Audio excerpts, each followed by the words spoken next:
Down at Dice Air Force Base in Texas, we were testing what turned out to be the F-94s. They reported on the scope that they had an unidentified flying object flying at a high speed going to intercept our course.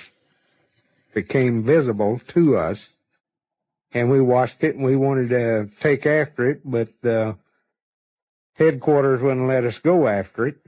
And it played around a little bit, and then we got to watching how it made 90-degree turns at this high speed and everything. We knew it wasn't a missile of any type.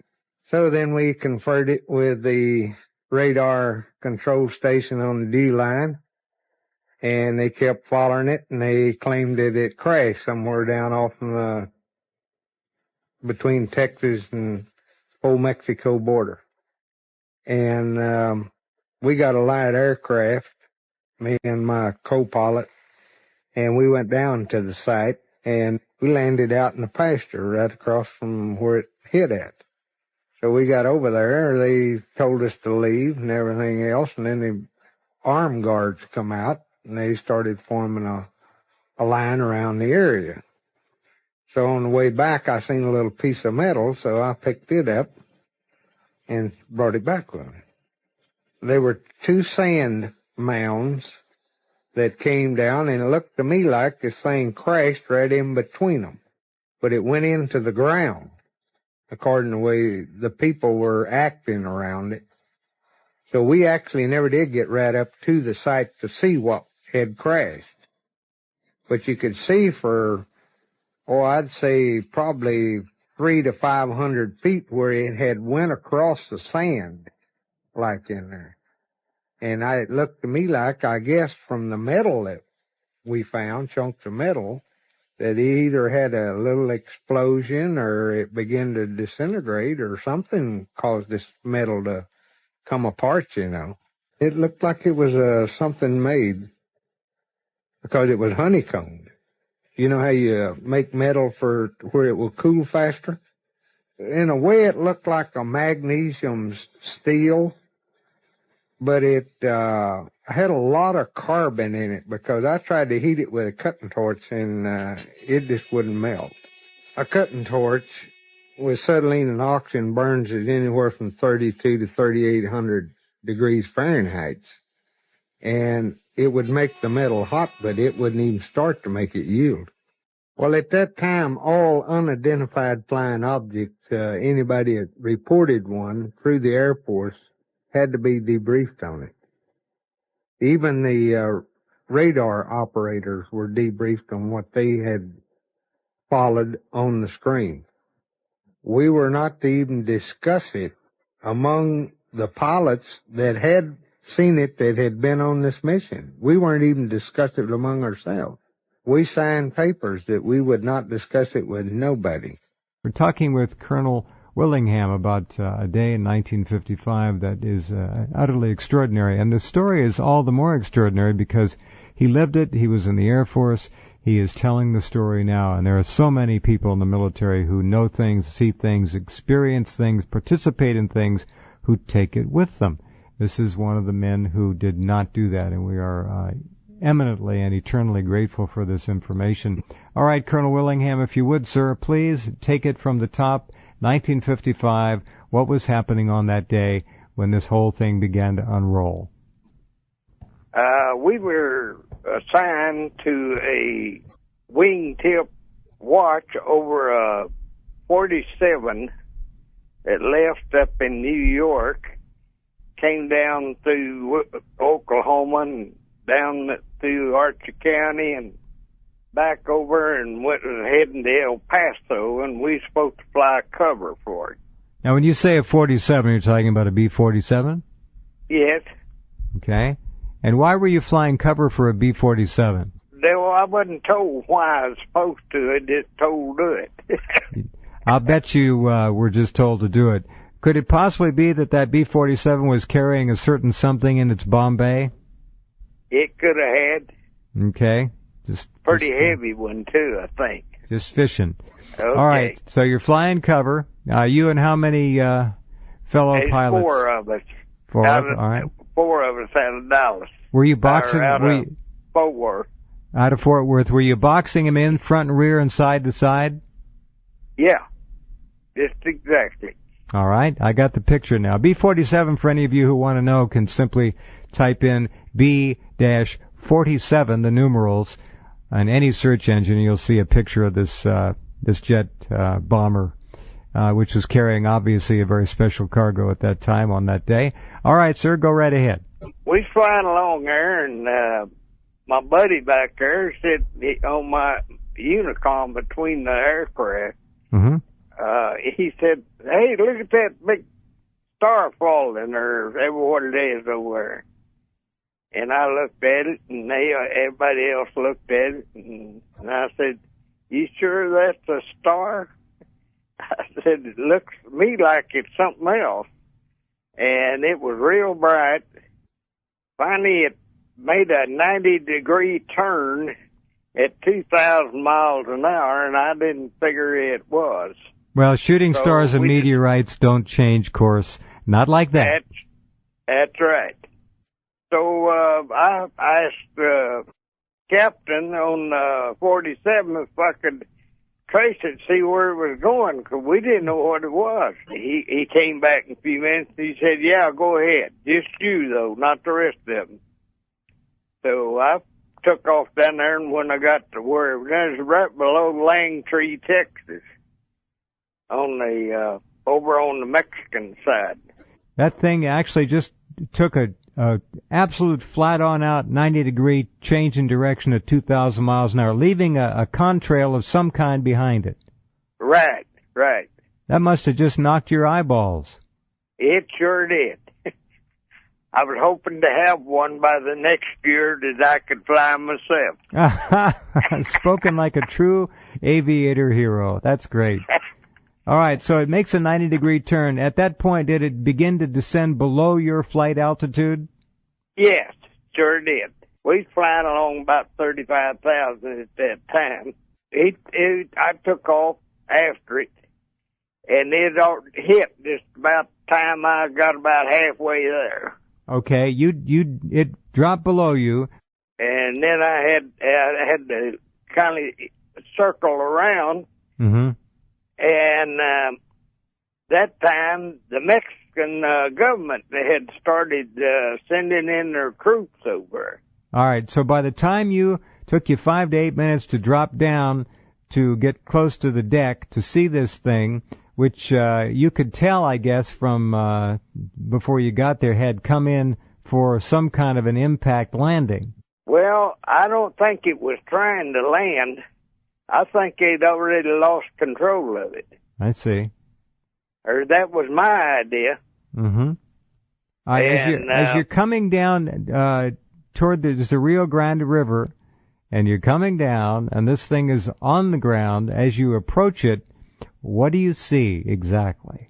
I just seen where it had hit about 100 yards up from the water bank, and kind of bounced a few times and just kept on going. I'd say it went out through there about 1,000 yards.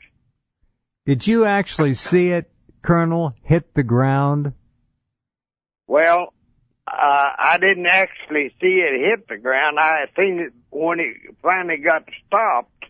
I had got that close. I see. That I could see it. Uh-huh. But it was breaking up pretty bad there when I seen it. Now, you're flying your F-86 down. You see the object on the ground. It had been down for no more than maybe 30 seconds by the time you flew over it, something like that? That's right. I made one circle around it. All right. And looked it over, and then I headed back to my job after the B-47. Yes, sir. All right, so you had to climb way back up to 35,000 feet or thereabouts to assume your position in that box formation of security around the B-47 bomber. Well, the bomber had already nearly got to El Paso. All right. And they were going to take another team to fly a wing for it on to Arizona. Okay, understand. So they called and told me, said, no, you can go on back to the base, and you want to go out there and look at that anyway. And I said, yes, I do. So I took mine and went on back, and about 5 minutes after I was there, or maybe 10, the rest of them came on in. And your other three squadron mates, okay? Yeah. That's where we were stationed at, the Carswell Air Force Base. All right, Carswell, yeah, all right. When you flew back to Carswell, checked your F-86 in, and then went back to the crash location of this disc you had seen come down to Earth and hit the deck about 100 yards from the Rio Grande River. We'll do that. Well, I sure like to got in trouble at a time, too. Yeah, all right. You hang on. This is a great story. I'll tell you about that in a minute. Yeah, I parked the car. I got in the car and went down to Corsicana, where I used to fly out of that base down there. All right. And picked up a light aircraft and flew down to where the crash was. So I went on down there and found a place that was clean enough I could sit down. Uh-huh. And I sat down, and... Did you have any trouble finding the location of the crash from the air? You remembered it pretty clearly, I guess. Yes, I did. I still got it right in my mind right now. All right. You just go from Langtree, Texas. Okay. Right straight to the river, and just on the other side of it was where it hit. All right. You landed how close to the crash itself? I'd say I was about 150, 200 yards. That's damn close. Okay, when you got there, what did you see? Well, I started up there, and here come all these Spanish soldiers come running over, and they was all armed. And I put up my hands like I was being arrested, or something. Really? Were you still in uniform? Yeah, I was still in my flight suit. Could you see the vehicles on both sides? All right. Could you see the craft itself? Yeah. I went in there and I was talking to this Spanish lieutenant. Anyway, I talked to him, and we walked down through there, and he said, I never seen anything like it before. And I said, no, I haven't either. But I said, this site's a little different than some I've looked at. All right, so the lieutenant gets there. You walk up to the craft itself. How close did you get to it, Colonel? I walked right up and kicked a piece of it. All right, so you're standing there with your arms up in your flight suit next to this little private plane, and you're 150 yards away from this crash disc. How many soldiers were there approximately there, and were they deployed in a circle around it or what? No, it was about, I'd say 150 there when I got there. All right, it's quite a number. Already. Right? Mm-hmm. And about 35 vehicles. Wow, all right. Could you see the vehicles on both sides. All right, could you see the craft itself? Yeah. I went in there and I was talking to this Spanish lieutenant. Anyway, I talked to him, and we walked down through there, and he said, I never seen anything like it before. And I said, no, I haven't either. But I said, this site's a little different than some I've looked at. This one here had some solid pieces still scattered down through there. All right, so some of it was intact. Did it have any markings or anything on the exterior, or was it just the skin of it? Well, no, I picked up a little piece of it on the way out of there. Well, I know. I want to get there. I want to get there in just a minute. Hold on with that, please. All right. You walk up to this thing. Well, did the Mexicans let you get close to it, or they hold you off a little bit? No, they helped me off till the lieutenant got up there. All right, and when he got there... I don't think they spoke very good English, the rest of them did. All right. I hope they weren't putting their guns on you all this time. Well, they had them pointed that direction. I get it. I get the picture. All right, so the lieutenant gets there. You walk up to the craft itself. How close did you get to it, Colonel? I walked right up and kicked a piece of it. Wow. All right. How big was it in diameter? About? Well, where it hit, there was a lot of small pieces, like 2 foot by 8 inches, maybe 2 foot by 28 inches. Just different pieces off of it, you know. Okay. Then it got on up to where it stopped. It looked to me like that it was a piece of 10-inch pipe that was real shiny. And I don't know if that was part of the fuel consumption part of it or what it was.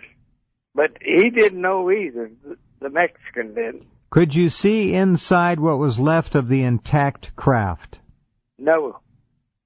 Wasn't nothing like that in there.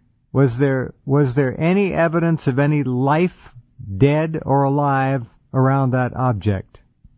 They were on up front, according to them. They said don't look like people, but said we can't let you go up there. The general's already said no, nobody look at that. So they didn't even let the boys that was guarding it look at it. Oh, really? Yeah. Okay, so the front of the craft that impacted the ground ripped a hole open inside, and apparently people could see in there, and there were dead ETs, or they weren't humans. There were dead bodies in there of some kind. Right, right. And you couldn't get around there to see in there either.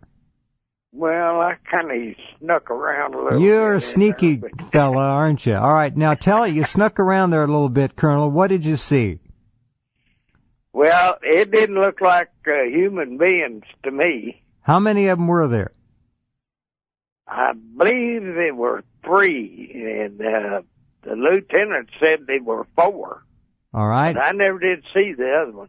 Were the bodies mangled, or were they relatively intact, and what were they dressed in?